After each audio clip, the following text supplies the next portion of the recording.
Hi, everybody. Monday on Astral Oracles. I'm still decompressing from my magic bike ride here, and there are a lot of insights that I want to share with people, but they're also wrapped up in these themes, and though they are, of course, at least in and to my mind, interconnected, it's probably also more helpful that I parcel them up in segments that are useful. So this one will focus a lot on land, lust, and love. And so what we're looking into in this video is the spiritualization of the landscape and how that's reflected in names and the human relationship, the poetic relationship that we have to the land originally, and how we can return to that. On a personal note, I'd of course like to add that more people ought to go on shamanic, psychedelic bike rides across their homelands, if not for the betterment of their soul, then at least for the restoration of the land.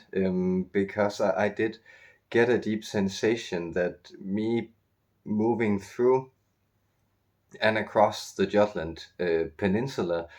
Um, Somehow added and healed a rift in the land.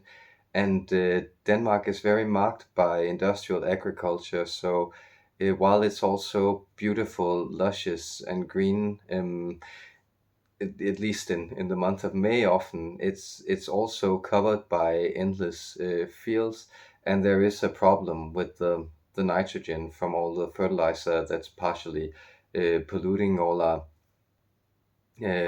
waters and the ocean, and partially also destroying the groundwater. So it's both like a magical land in a lot of ways, but it's also something that is so marked and visually demarcated by this cultural landscape um, of these stamped out endless hectares of crop that's of course both sown and harvested with major machines. You will not see anybody tilling their fields with donkeys or oxen. I guess I saw in Morocco or Mexico, where you can still kind of get that sense of the work that people have to do with the land, though I'm sure they also find it backbreaking. So of course the tractor is comfortable, but that relationship where the land has become a pure resource for extraction, and so like they sit there in there in often like very nice comfortable farmhouses, and then go to the barn, they bring their machines and do the work for them. And it's the same with the pork raising. Like there's a whole lot of swine in Denmark, but also the cattle and the milk and everything. So it is like highly industrialized, but at the same time, it's of course also this particular strange little piece of wash of soil that juts up from the northern European plain, and then is made up geologically mostly of rising seabeds and wash off from the Scandinavian mountains during the last ice age. So it's very young land, and it has in some ways that resonance that you also find in Hawaii, which is very young land on the big island, where things seem kind of enchanted. It has that elfin Menehune energy. And the place I was just at, visiting my mother and her husband, they live at this place that's called Helgenes, and which means the hallowed peninsula, holy peninsula. This nest is like a feature that's everywhere in Scandinavia. These like meandering pieces of some of earth that moves out and meets the sea, which is very much that beautiful interface that Denmark has with the water. And over at that place, Tolkien somehow tapped into it, and he was of course a Germanic philologist and someone who was deeply preoccupied also by um, producing a kind of new and healthy mythology for the what had been lost in English and Anglo-Saxon self-awareness. And of course, if you compare that to the very sort of dark Nazi vision of what being Germanic was about, it's interesting that Tolkien is working at the same time. And there is, of course, also like a famous letter where he he tells Hitler off and refutes the whole business of Nazism. When he tapped into that place and that energy, and one of the places I've camped out over there is called Ellehoy, or Elven Heights, right? Like so, and Helm's Deep is out there in the waters, and there is something about that energy that is just Elven, super powerful, and lush and fresh. And what I figured out is that the Elven frequency, and this is why it can also seem a little tricky.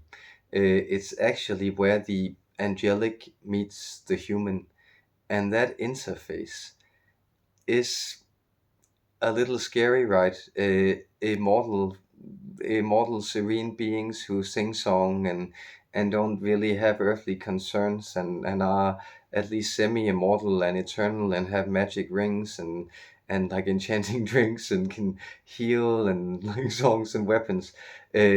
All that, like the beautiful, very, very high vibrational spectrum is a magic that that landscape holds, and that Tolkien somehow taps into and embodies in his vision of the elves.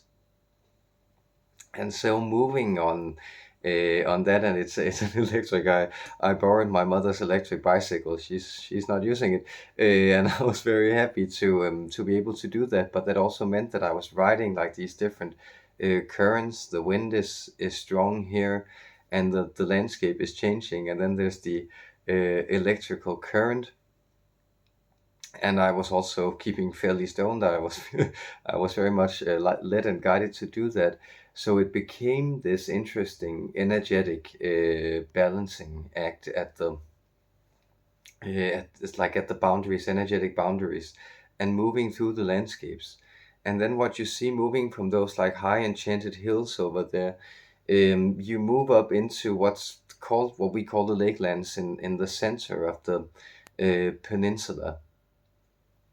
And at that point, I begin to understand that Jutland it is this sort of squeeze of the earth or soil of three oceanic bodies: the North Sea and the Wading Sea here where I live, and then the Baltic, who are all kind of pressuring and doing this to the land and bringing it into like these magic enchanted curves. And if you view the landscape, in that great sense, it it has like a quality of eroticism in its purest, most serene form, again like this elven form, um where, of course, human beings are mammals, and we are incredibly fascinated by round globular shapes because we're drawn to that when we were young. And so, like these meanderings of the hilly, beautiful landscape, like um, these hill lands that then compress and turn up into higher and higher peaks, which in a Danish context is like 150 meters above sea level. They don't get much higher than that, but some of them are really splayed out in these beautiful and very like voluptuous ways. And moving through that landscape and kind of understanding how it's shaped and expresses the beauty of these energies of the land that are there and sort of in a pace that we are all being shaped by, but that's much much slower than us, is grinding us into shapes and temperaments and understandings. And when you move up into these lakelands, and if you kind of know language, and especially like the Germanic roots of languages, as I have a good sense of, you also begin to see how these have been populated by slightly different peoples who have named the things differently. And especially there in the center and up in the northwest, you'll find a lot of ancient pagan names, still Germanic pagan names. So you move through, for instance, something like the Tirshøj, High, and Tyr is the Germanic Zeus. He's the original over god in the Indo-European pantheon. So you find like all these places where people have connected them to deities.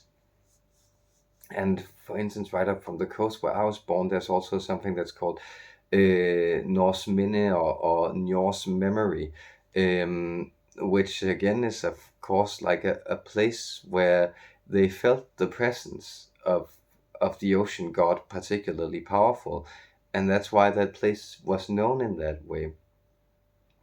So in that way, I feel like I'm discovering all this, um, and I'm somehow connecting it to this layer of super time where all these things are playing out in the same time, and where you can sense that way before there was writing or anybody kept things on record, there was still like, a guy and his wife and his children and his sheep living over there, over at that place, and he got together with them other people over at that place, and there they like they had to come together and like make sure that the seasons went, and they paid sacrifice to the gods, and that's somehow still in the land and in the words.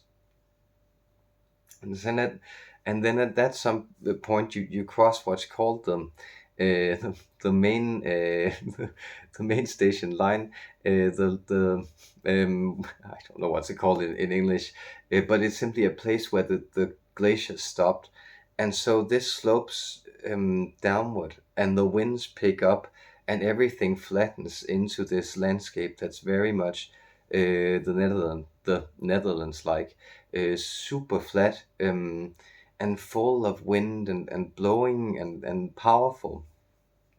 And this is down here where they mastered sail technology, for instance. So this is down in the landscape that was originally known as Anglia, and of course which gives name to English. And where these people lived, and where the Frisians settled. So ancient Frisia begins right here, where I live by the creek down here. And they were the people who learned to master the wind and put sails on their ships, which then the Baltics picked up, and that gave rise to the Viking ships, and the rest is history, as they say. Um, so it's this astounding feeling of how the land is deeply alive, that I hope I somehow conveyed by sharing that with you. And I'd like to tap into the Earth Mother to get an idea about what that's about, because um, another beautiful thing is that Patrice, and I don't remember if I forgot to thank her in the live stream, but she had also been so kind to send me a donation when she heard of my plight earlier in the month, and so I hadn't connected with her in a while, but it came as no surprise that I then connected to these absolutely magic, astounding crystals that she sent me, and that was lying over there by my mother. And one of the other crystals she sent me as a replacement when I couldn't get these, because such a sweet and loving person, um, eh, is then up where this ocean changes into the North Sea Ocean, and where the landscape of ancient Anglia turns into Jutland proper. Um, and I know that there's one of those crystals with her brother in Vadstena in Sweden, where, of course, was the home of Saint Bridget, one of the great seers uh, and saints of the Catholic Church.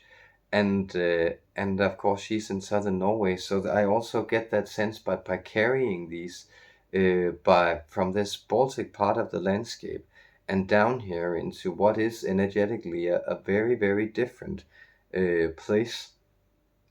And you can also kind of both sense and hear it down here. This is the land where they call person number one like in England, right? So this is kind of a different kind of healing loop that I feel has been completed, where these crystals also went along. And that has been astounding and beautiful, and to experience the world in that pace. And I think as we move into an abundance mindset. And when I say abundance mindset, I don't mean the thing that people say when they talk about manifesting abundance, where what they mean is that like to get rid of the feeling that I might be running out of resources, because that's actually a feeling of fear. What I mean by abundance is a connection to the overflow and everflow of energy that is constantly around us and that is condensed. And the more we connect to that, the more both our wisdom accumulates, but also our capacity to wield energy responsibly. And that, of course, we crack the atom and stuff, right? We figured out that the more we pay attention in qualified ways to the smallest operations of reality, the more it opens up and unleashes our own capacity to be. And that brings forward a great responsibility, and which is why this creating to this energetic everflow is connected to us remarrying the land and realizing how our purpose was somehow to be with her, the great Earth Mother, and be her extensions, just as she would be the thing that kept us alive. So let's hear from Mother Gaia, and thank you so much for your beautiful hearts. Like I feel them shining out there, guys, and it's magical to know you exist. Much love.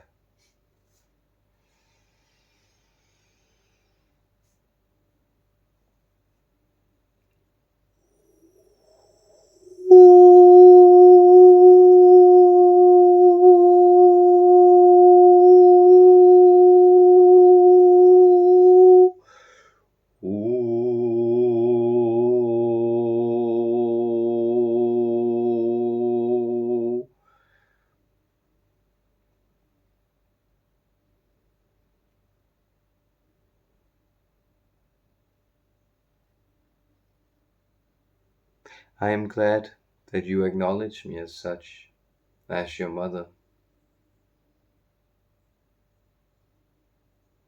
I feel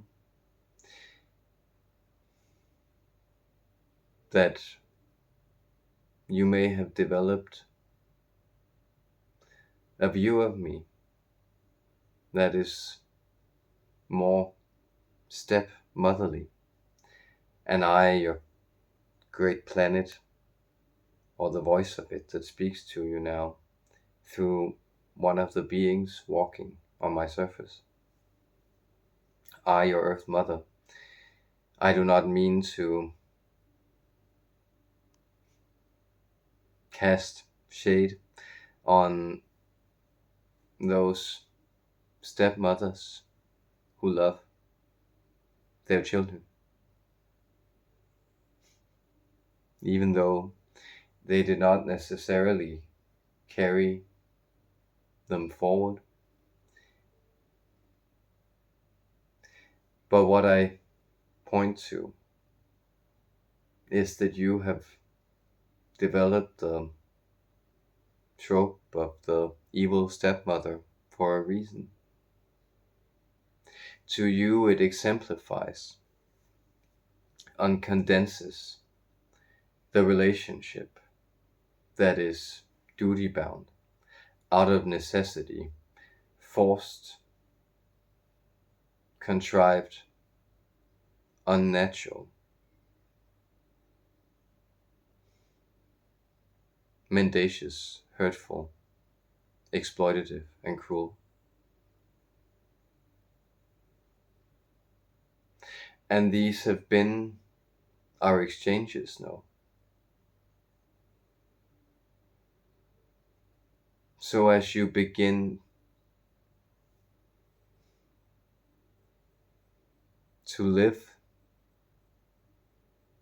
at my pace again, you begin to also feel my rhythms as information and protection, rather as capricious and whimsical unpredictability. As you began to build your precious little constructs of sticks, of stone, of cement, and of plastics, you began to fear that my forces, forever greater than yours, should tear them from your hands at moment's notice.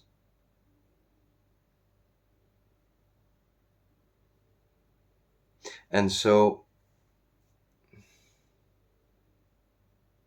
you have made this a reality in many cases. You have settled exactly in places where you knew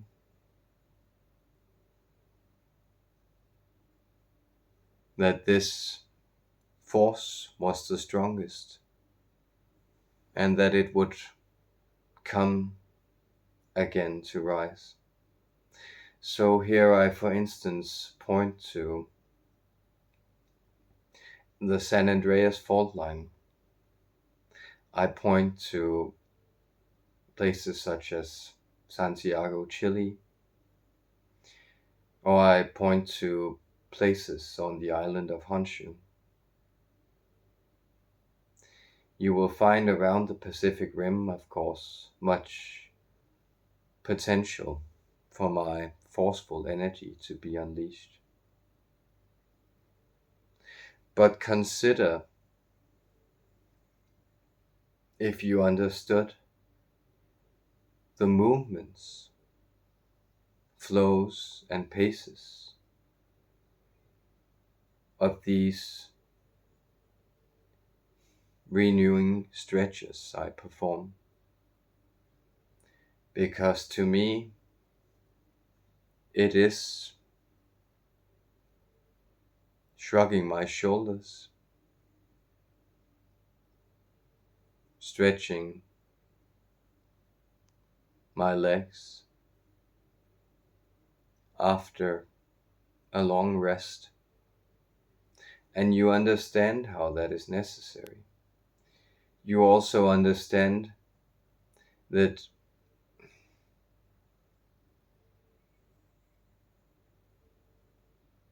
this is good for you. And usually your surroundings understand that you might also have certain times where you need to move in certain ways. And so if they are adapted and attuned to your energy and you find yourself in a flow, then these are harmonious exchanges.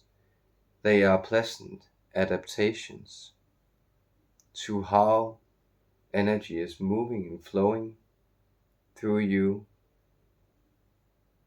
with the necessity of frequency, with the necessity and pace of the landscape of you, the flows that make up your experience. And this is the revelation that this one, who belongs to all of you, he is trying to convey. It is the vision that the land is alive, and that your ancestors, wherever they have lived and hailed from, they knew this. And wherever you treat the land as anything less than alive, as anything that can be worked in ways that are not conducive to its flows, its breath, its movements, it begins to grow barren. You find, for whatever reason, that your relationship to it denies you its life force. This is the consequence that you are now seeing. Our friend here described it here in his homeland, these landscapes that made this body, as it grew, like the plants and trees, crops, and other life forms around it. Well, this is the case in many places, all places where humans try to wring the land dry rather than to drink from its wellspring, knowing that it will pour ever forth as long as it is not exploited, diverted, squandered. And all this is a pacing, all this is a dance, all this is an adaptation. We are learning again. You are learning to be with me and to see me as your mother, loving, renewing, restoring, but also bringing you face to face with your own being, your own journey, your own independence, setting you free with the love I give you, and knowing in my heart that this love first felt deeply in your heart will also restore you and call you back to our affectionate connection, to the family that we are, planet and ascended species, home and explorer.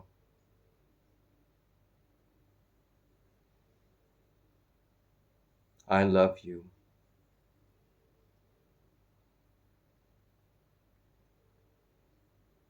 If only you would feel that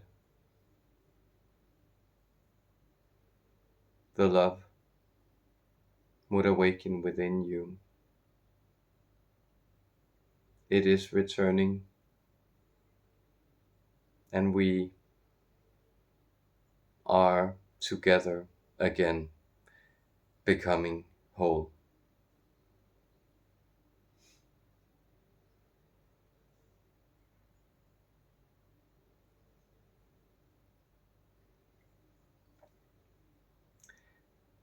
I hope that served you guys, and I send you my love out there.